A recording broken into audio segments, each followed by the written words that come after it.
Hello guys! Shout out everyone! Ayan, gagawa tayo ngayon ng pattern ng blazer na may continuous collar. Yung tuloy-tuloy ang collar guys. At hindi ko na patatagalin, umpisa na natin. Ayan, pangalawang pattern ko na to ngayong araw na to kasi katatapos ko lang sa bustier top corset type. So ayan guys, umpisa na natin. Blazer na may continuous collar. Ang gagawin natin guys ay unang-una yung likod. Medyo kusot yung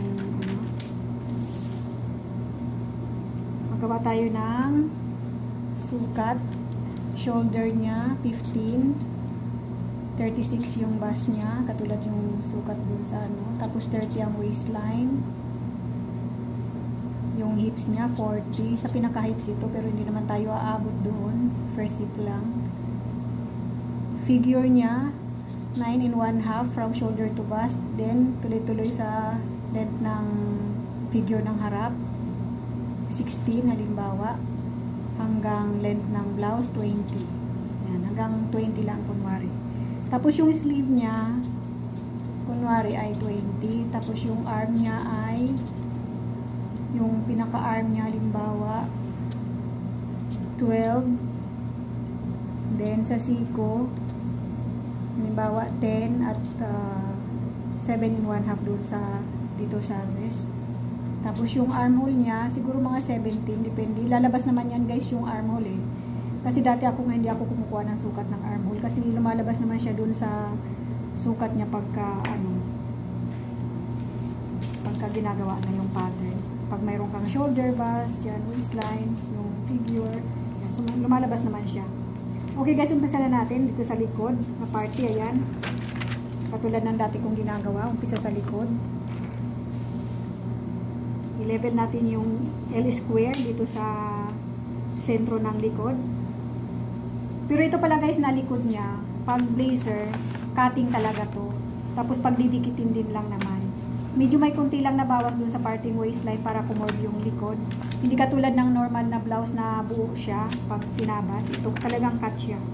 So ayan siya. Kalahati ng likod ang kukunin natin na wala pang allowance.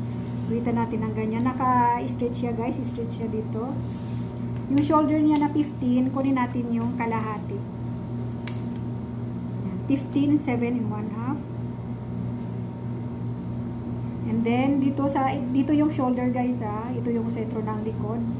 Bababa tayo dito ng 1 1/2.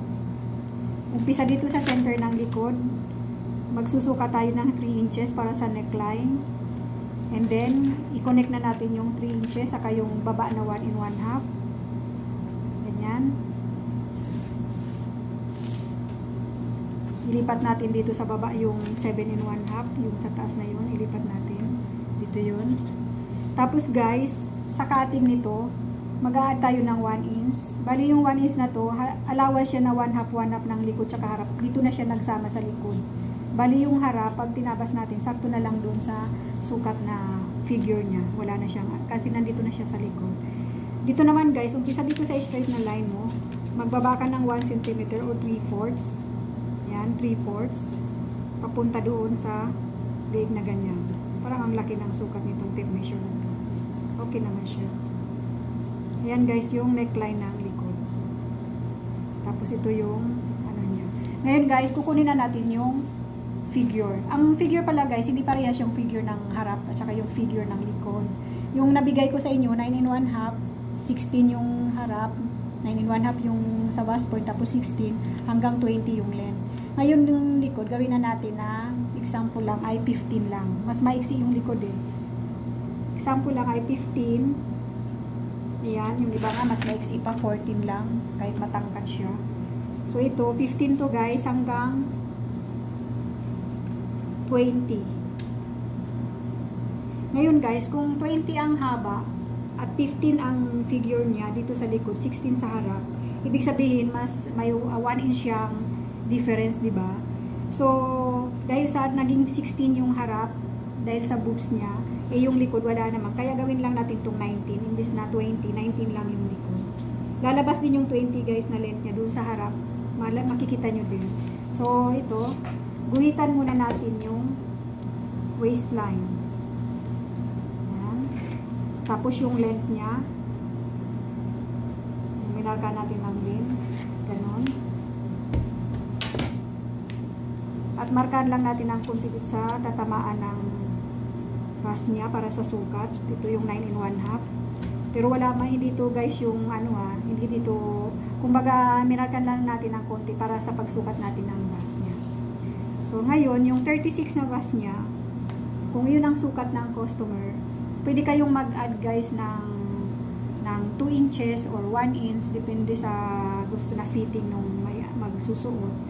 Ang gagawin lang natin, sundin ko lang yung sukat na binigay ko. So 36, hatiin natin sa 4, 9. Ayan. 9 inches. Tapos yung 30, 7 1/2. Mag-add tayo ng mga 1 inch. 1 inch lang sa tax niya dito sa gitna.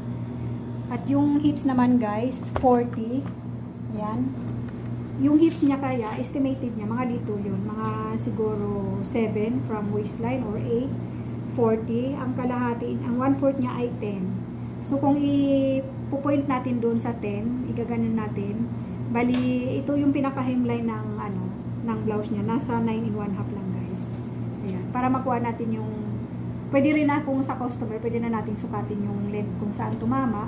Or kung hindi natin nakuha at nakuha natin yung pinaka-hips niya, so mag-estimate tayo ng magsukat tayo ng hips sa pinaka-second hips. Tapos guhitan natin ng doon hanggang waistline para makuha natin yung first hips. Kasi nasa first hips lang siya. So ayan guys, guhitan na natin dito. Tapos ito, hindi man siya straight na straight, medyo pasok siya ng konti papunta sa katawan.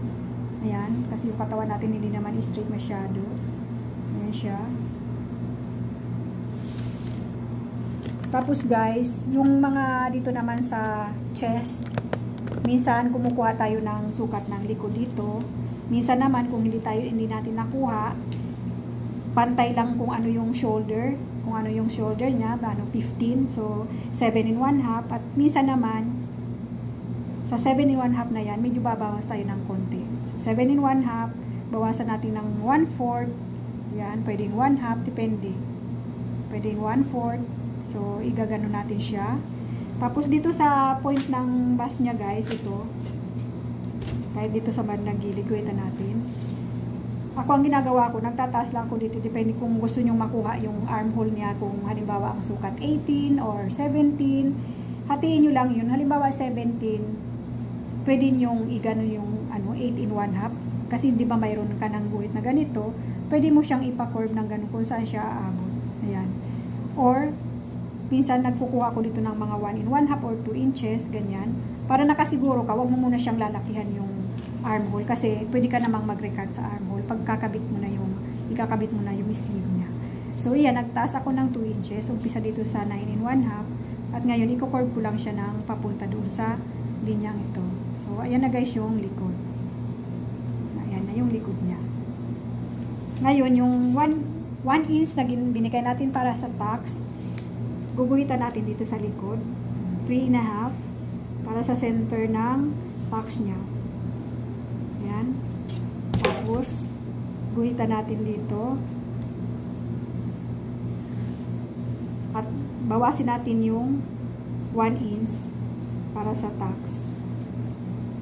Yung tatahian to guys. Ako kasi, bihira ako magsukat. Yung parang tingin-tingin lang ba. Na alam ko na yung mga hahangganan nung Pero kung susukatin natin para sa inyo, umpisa dito, ayan, yung pwede siyang 8 inches or 8 1/2. Ayan. Siyempre, kung malaki yung tax niya, mataas yung aabutin doon. Pero pag maliit lang, medyo mababa-baba. Kasi 1 inch lang naman, kaya hanggang dito, okay na siya. Ayan guys, ang kinalabasan, 8 1/2. So, ayan. Iguguhitan lang natin. Yung mga nagtatay, pag ikaw ang magtatay, minsan hindi mo na kailangan guhitan yung lalo sa tela para hindi siya madumi. Mga point-point lang ang mga tanda. Pero ito sa papel, ayan siya guys, yung magiging tax sa likod. Pwede na natin siyang gupitin pattern ng likod. Yan guys. Ito sa neckline. Tapos ito yung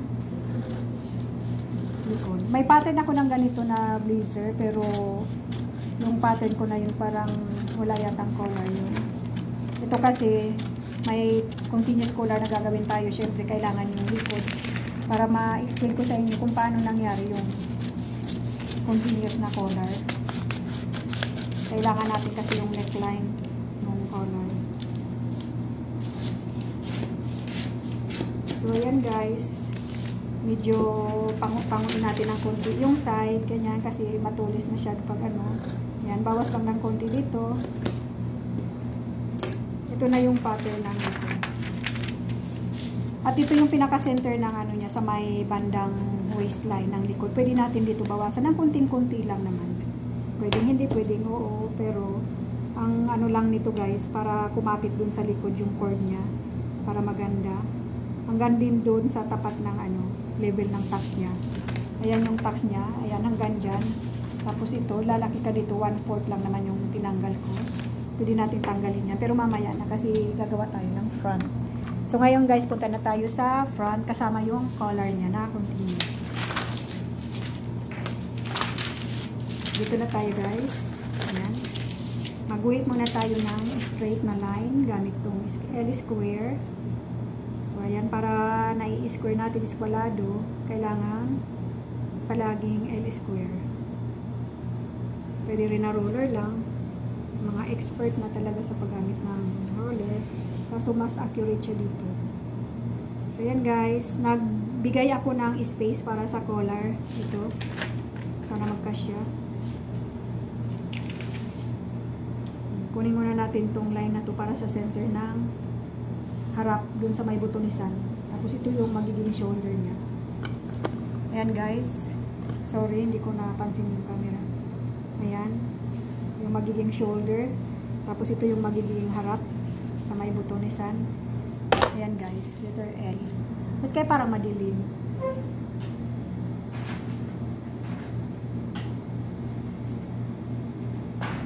Marami akong konsumo na kuryente. May shadow siya. Mali siguro ang position ko. Dapat doon ako sa ano. Kita naman ano guys. So ayan guys yung guhit ko na straight. Tapos dito para sa magiging guhit ng shoulder. Yan. Itatapat ko ngayon guys itong likod niya dito sa guhit na to. Kasi diba ito saktong-sakto lang to, wala pa itong mga allowance. So ngayon itatapat ko yung yan yung dating line na yan. Ito, dapat tumapat dito sa guhit. Yung ito. Ayan, tapat ko siya dyan. Tapat ko din siya dito. Ayan. Para makuha natin yung harap. Lagyan natin muna ng tuso. Pin. Ngayon guys, yung gagawin ko na side, na harap. Para madali. Yung madaling klase. Yung tax lang siya dito sa gilid. Yan. Kasi may tutorial ako ng blazer, dalawang klase yun, yung may cutting na ganyan, at saka yung dito lang. Madali lang yung dito, yung tax na ganyan, para mag-curve yung katawan. Kasi ang ano naman, pwede nyo namang panuorin yung tutorial ko ng blazer na may cutting dito, at i-apply nyo yung itong collar nya dito. Okay guys? So ngayon, ito na muna ang gagawin natin, yung katawan muna bago yung collar, para makuha natin. Ito guys yung length, susundin na natin yung 20 na length kasi 19 lang to, diba? Magdadagdag tayo ng 1 inch para dun sa tack sa side. So ayan siya, dagdag tayo ng 1 inch para dun sa side tack niya. Buwitan natin. Ayan. Tapos dito naman guys sa butonisan, magbibigay din tayo dito ng 1 inch dito sa bandang baba kasi hindi naman aabot na yung collar dito. So bigay tayo ng 1 inch lang muna, hanggang dyan lang, parang temporary lang na ganun. Tapos dito naman sa side, sub natin ng konti. Dito naman sa side, ito yung mark natin ng sukat. Tapos ito yung waistline, sasakto din naman sa waistline, yan ganyan. Tapos dito guys, i-ano muna natin, i-blanco muna natin siya dyan. Kung tatabasin na natin yung papel, pwedeng lakihan muna natin dyan para magtatax muna tayo bago natin siya gupitin. Tapos yung dito naman sa armhole, saan na ba yung likod ito? Ito yung armhole. Ayan, pwede na natin sundin katulad din yan. Tapos ito guys, yung shoulder niya, yung line na to, ibakat natin dyan yung ano, sa ilalim, yung line na yan. Gayahin natin doon, ayan. Ayan. So ayan guys, yung lines na to, para makuha natin yung shoulder doon sa harap. Tapos iba dito, to naka-straight to dito eh. Ayan yung guhit, yung harap. Tapos ito naman yung likod, di ba pantay lang. Ngayon ang gagawin ko guys, ilalampas ko siya doon ng konti. Bali, parang nabawasan yung harap. So, ito, kung dadalhin natin dito yung likod, iusog natin ng ganyan, kahit 1 cm. Tapos guhitan natin yung dito para sa hangganan ng shoulder niya sa harap. Pagkatapos guys, para mapantayan mo to, kasi syempre pag nagtahi ka, dapat pantay dito yung harap eh. Ipapantay mo siya dito. Ayan. Ang purpose, bakit inurong ko siya ng kunti yung likod dito, at ang labas niya parang lumiit yung harap niya, para pagka sinusuot yung damit, yung blazer, hindi siya yung parang gumaganon, yung parang nakaangat.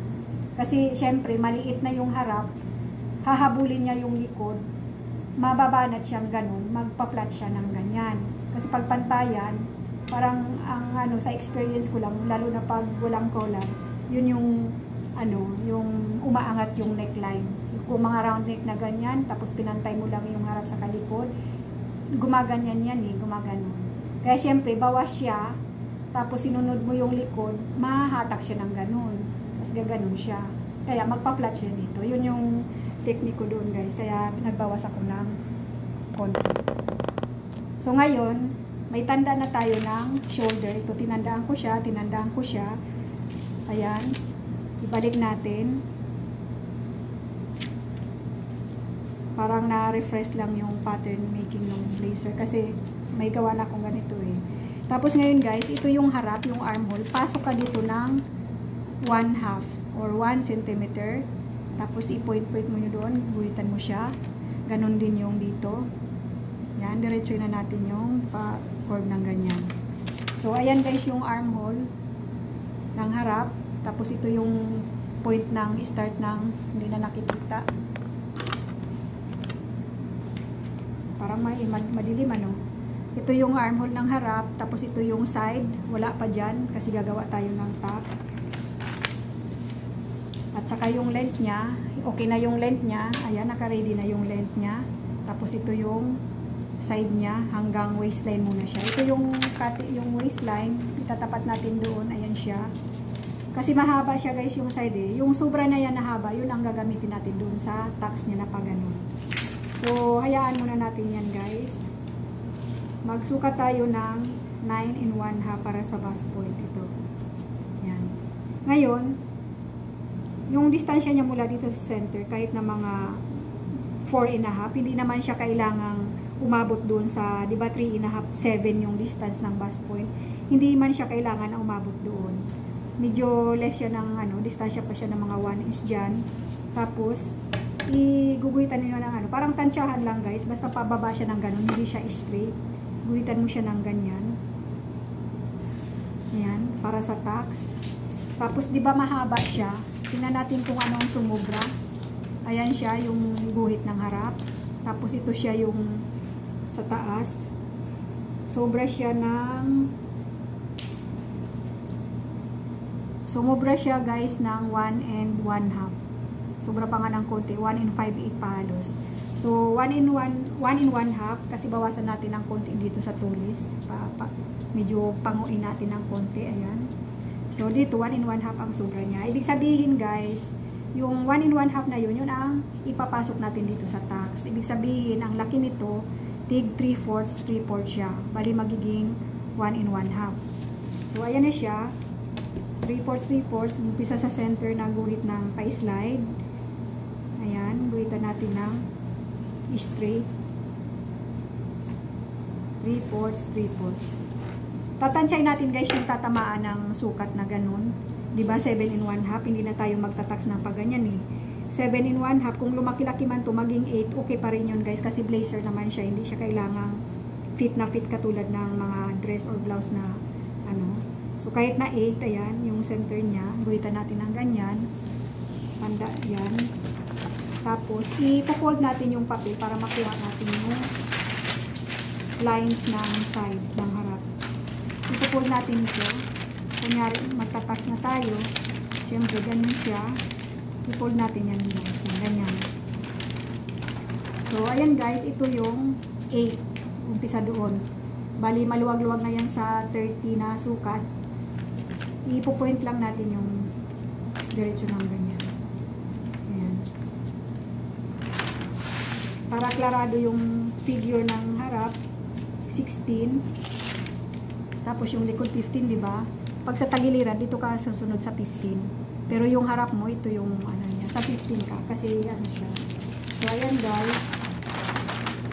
I-didiretso mo lang siya ng ganon. Ayan. Kurbado na siya. Ganun lang yung pagkuha ng ano, ng side. So, ayan yung bas niya, nakaumbok na siya. Ayan. Tapos, i-check mo na lang ulit yung length niya kung okay na. Sa likod. Ayan, ipapantay natin dyan. Tapos, ganon.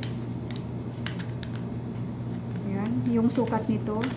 Pag sumobra, pwede mong anuhin, bawas-bawasin ng ganyan. So, ayan na guys yung side. Mamaya gupitin natin, mas klarado na yan. Ayan na siya. Ayan na siya.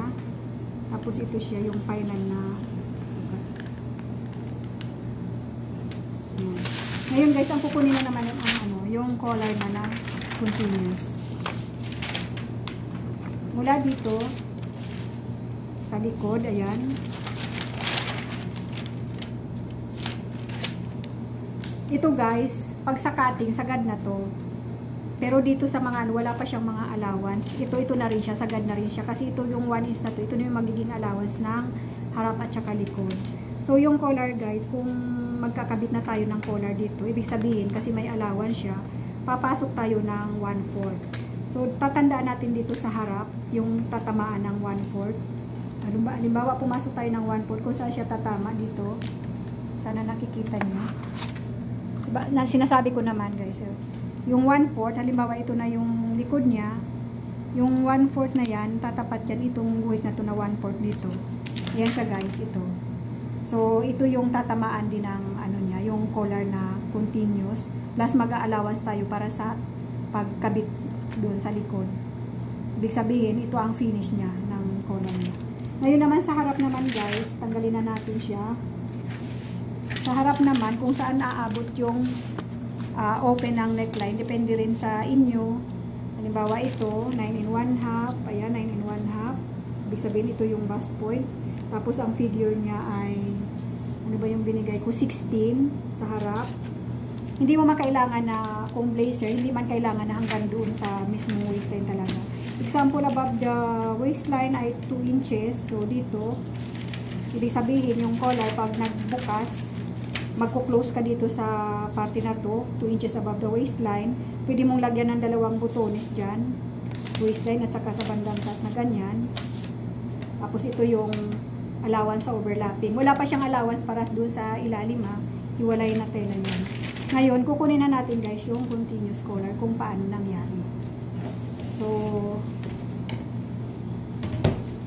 kunin muna natin ang sukat nitong liig natin ng likod, puwera yung allowance. Ilabas naman natin yung allowance. So, ayan. Ito lang ang kukunin natin. Labas yung allowance. Bali, 4 inches ito guys. 4 inches yung magiging sobra doon sa collar na pangkabit na tatama dito sa likod. So, ito guys, yung 4 inches, umpisa dito. Guhitan naman natin yung harapan. Kunyari, labas natin yung allowance. Ayan. Kunyari ito na yung allowance, kasi di ba may allowance na nga yung shoulder. Tapos ito yung finish ng ano niya, sukat. Dito mag-uumpisa guys. Dito mag-uumpisa yung 4 inches. Ito. Tapos tandaan natin doon. Ngayon guys, yung 4 inches na yon at saka yung aabutan ng opening ng neckline ay guhitan natin ng straight. Ayan siya. Tapos ayun siya. Guhitan natin ng straight, ganyan. Ayan. Tapos ito yung 4 inches. Wala ang allowance to guys ha. Pwede tayo magbigay dyan ng allowance na 1 inch para nakasiguro tayo kung mag-adjust tayo ng ano, baka pag nagkabit tayo kulang na, pwede tayong mag-adjust. Ngayon guys, naguhitan natin ng straight yan. Kukunin naman natin yung dulo ng collar. Guhitan ito, naka-straight. Tapos dito, guhitan din natin ng straight na ganyan. At kukunin naman natin ngayon guys yung kapal ng collar. Halimbawa sa harapan ng gusto mong lumabas na bali ng collar ay 3 inches. Ito guys. Halimbawa yung pagbali ng ganyan, halimbawa ito. Halimbawa ganyan, continue siya. Lalabas dito na 3 inches halimbawa. Tapos diba parang dire-diretso lang na ganyan. So dito, ito yung bust point niya. Dito tatama yung parang 3 inches niya, ganyan. Ayan, tanda natin. Tapos umpisa dito sa ano, magguguhit na lang tayo ng lines. Try lang naman to guys eh. Pagka pattern na siya, tapos ibinali mo, medyo hindi okay sa'yo, medyo gusto mong litan, gusto mong lakihan, pwede mo naman siyang ibakat ulit or dugtungan mo siya ng papel banda dyan at iguhit mo ulit. So ayan na yung 3 inches, tapos lumiit na ako dito, ay dito pala, mali yung unang guhit dito. Ayan, 3 inches. Tapos ididiretso lang natin doon. Dito guys, pag ibinali mo sa liig, ang finish niya ay sabihin mo ng 1 1/2 plus yung 1 inch na parang matitira siya doon sa loob. So mga 3 inches halimbawa dito. Ayan. 1 1/2 or 1:2 1/2. Depende. Pwede na yung 3 inches. Tingnan natin. So ito guys, didiretso na ito doon.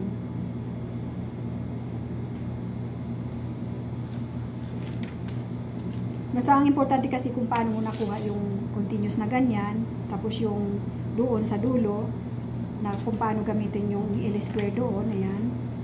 Tapos ito na, yung kapal naman itong collar, depende naman siya kasi mayroong design na malapat ito, may 4 inches dyan, mayroong mas malapad banda rito, mayroong payat banda dito, tapos biglang lumaki dito, may mga ganong tabas. So ito guys, ang ganitong klase na straight, ang dating nito pag sinuot, para siyang standing collar doon sa taas. I-explain ko siya kung paano. Ayan. Pag straight na ganyan, ang dating niya guys, halimbawa ito na siya, para siyang nakataas dito ng konti. Dito. Ayan, babali siya. Di ba 3 inches yun? Babali siya yung kalahati. Tapos yung kalahati andun siya sa loob. Parang nakatayo siya doon. Tapos dito, babali na siya ng ganyan. Yan ang itsura nung ganyang cutting.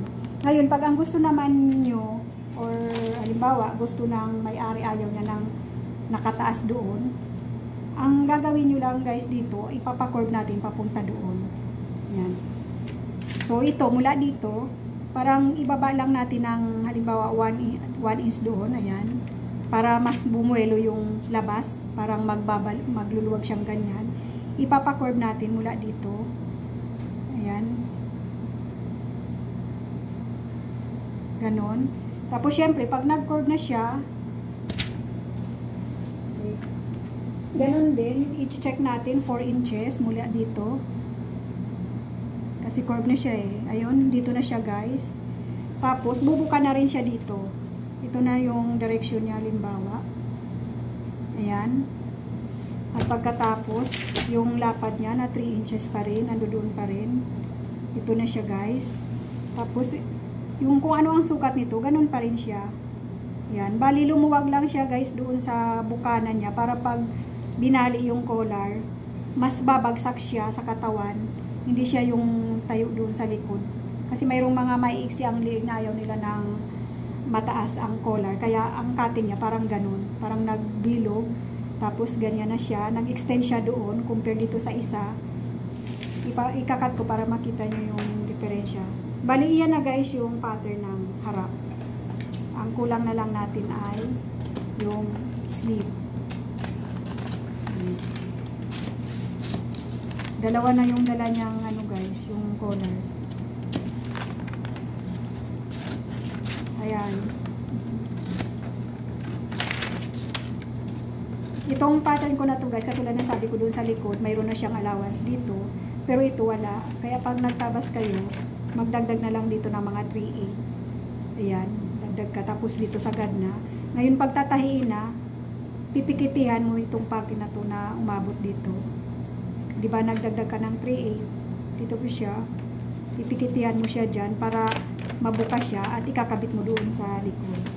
Tapos dito namang dito sa center ng likod, magdadagdag ka kahit na 1 inch or 1/2. So, ayan guys yung ano, ito yung dalawang klaseng collar. Pag-isahin ko lang dito, explain ko na lang.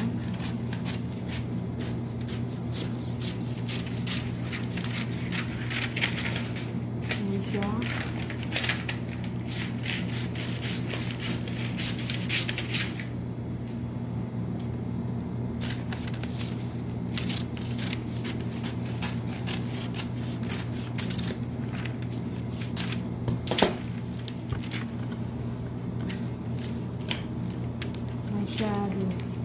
Pasensya na guys ha, dito tayo sa medyo maliwanag, sana nakikita.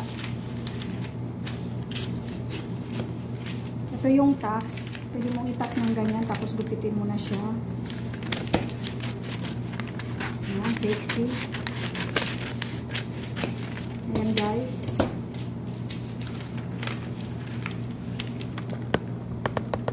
So ito, halimbawa ito yung likod, nasa likod na siya.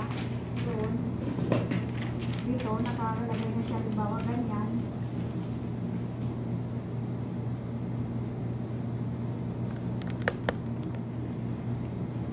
Yung half ng likod. Tapos halimbawa ito naman yung harap. Nakatak siya ganyan guys. Ayan. Tapos katulad ng sabi ko, magpipit ito doon para ikabit sa likod. Tapos ito, babali na siya ng ganyan. Ganyan na siya guys. Tapos ito yung butones dito.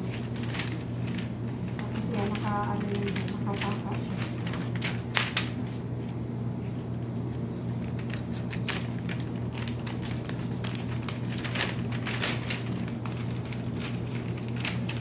Ganyan siya guys.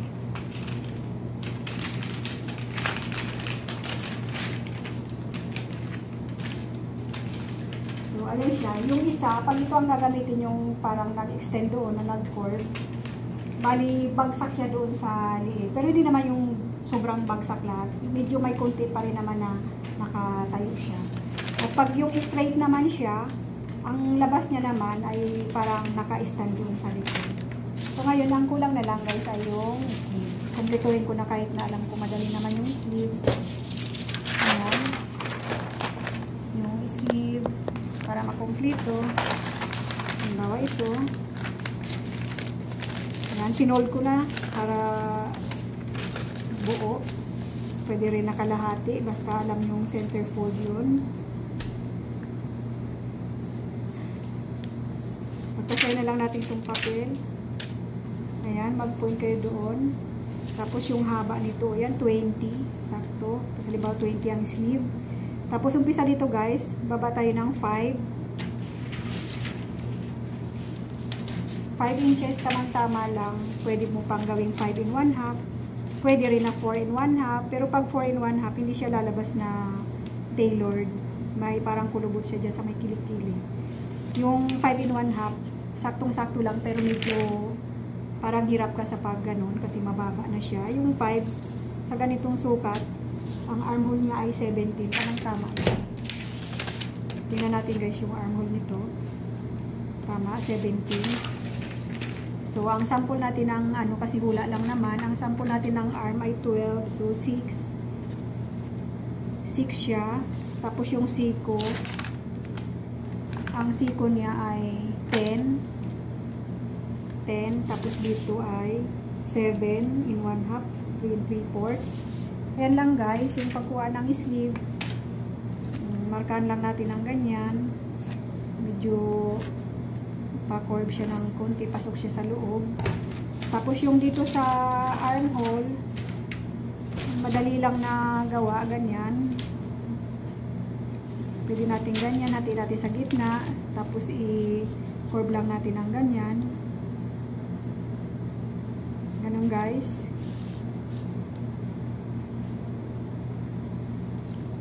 Ayan, tingnan natin kung makuha yung 8 in 1 half. Pag sumobra, kasi hula lang naman yung sukat. Basta ganun guys. So, ayan, ang kinalabasan nito, 9. So, mas malaki siya. Pwede natin bawasan. Kaya naman pala malaki kasi hindi nasunod yung guhit. Ano ba yan? Saan ba yan tumama? Sakto lang guys. Sakto lang. Kahit nahula siya. Sakto lang doon sa pattern. So, ayan guys. Paubos na yung pentel pen. 8 in 1 half. Ayan. 8 in 1 half guys. Ayan, 8 in 1 half, 17. Tapos sakto lang yung arm niya, 12. Ayan. So, ito yung sleeve niya. Simpleng sleeve. Kung short sleeve, kukunin lang kung ano yung haba ng sleeve na sukat. So, ayan ang blazer na continuous color.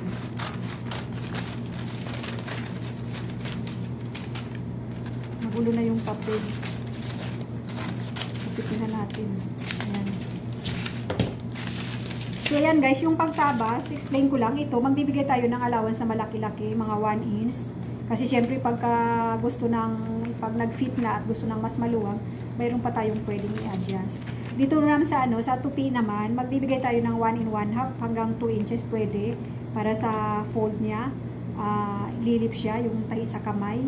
Pero pag papasadaan natin sa makina, hindi kailangan yung malaking tupi, pangit yun. Yung malaki na 1 in 1 half or 2 inches, yun yung nilililip sa kamay. Tapos yung dito naman sa dito, 1 half lang ang or maliit ng konti, parang 3/8 lang yung allowance dito. At yung armhole guys, yung pag nito, kung halimbawa lumabas man siya na mas malaki kaysa doon sa armhole ng katawan, mas maganda nga yun kasi pagkabit naman ito, medyo pakukulubutin mo ng konti. Hindi naman siya yung kulubot na mahalata. Yung bandang dito sa taas na to, medyo ipapasadahan mo siya, tapos hihilain mo lang siya ng konti para mag-easing, tinatawag yung kukulubot ng konting-kunti lang bago mo ikakabit doon sa blazer.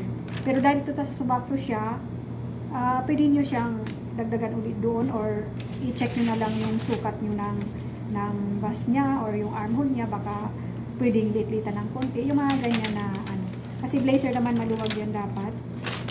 Yung 36 na to siguro tama lang to sa sukat na 34 ng tao, yung 36 na ginawa natin. At kung ang paggamit niya ay i-open niya man din lang, okay din to kahit na ang bust niya ay maging 37. Kasi may mga ganyan ang gusto nila yung maliit ang sukat dahil pag sinuot nila, nakabukas lang, hindi nila isasara. Kasi syempre pagka yung sukat na sukat sa'yo, katulad nito, tapos binukas mo siya, sinuot mo siya ng bukang ganyan, medyo maluwag na siya, di ba? Pero pag ang sukat mas maliit, tapos susuotin niya lang ng nakabukas lang ng ganun, parang ang labas nun, tama-tama lang sa kanya dito. May mga ganyan na So, ayan guys, yung blazer na may continuous collar. Natapos naman tayo. Maraming salamat sa inyong panunood, pakikinig, at sana naintindihan nyo yung mga gustong matuto. Pwede pong ulit-ulitin itong aking video na to. Free po.